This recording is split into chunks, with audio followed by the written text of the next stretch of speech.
امیر جماعت اسلامی امیر 32 کرے ہیں. آج کا مظاہرہ جماعت اسلامی امیر کی ہدایت کے مطابق پورے پاکستان میں ہو رہا ہے اور اس وقت پشاور میں بیک وقت 5 مقامات پر ہمارے مظاہرے ہو رہے ہیں. اس کا اصل مقصد یہ ہے کہ جو نگران حکومت ہو یا سابقہ جو چور حکومتیں تھیں انہوں نے IMF کے کہنے پر ان غریب لوگوں پر بم برسائے مہنگائی کے.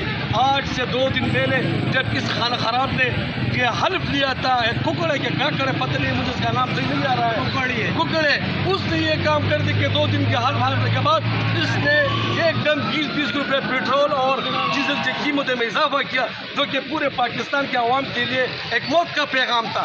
اس وجہ سے جماعت اسلامی نے فیصلہ کیا ہے اور ہم تمام آپ کی میڈیا کے ذریعے تمام عوام کو یہ کہنا چاہتے ہیں کہ وہ جماعت اسلامی کے دست اور بازو بنے.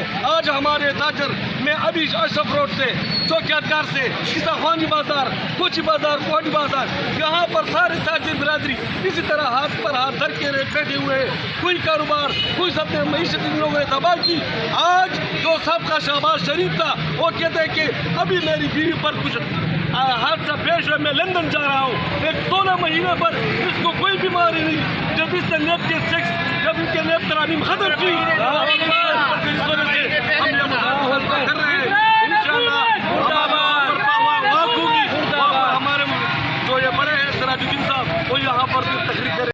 کرتے ہیں کہ اس اضافے کو فور واپس لیا جائے اور انشاءاللہ جماعت اسلامی کے امیر سراج الحق صاحب نے جو اعلان کیا ہے عوام اور کارکنان اس احتجاج میں بھرپور شرکت کریں گے اور جب تک اس اضافے کو واپس نہیں لیا جاتا اس وقت تک انشاءاللہ ہمارا احتجاج جاری رہے گا. بہت شکریہ.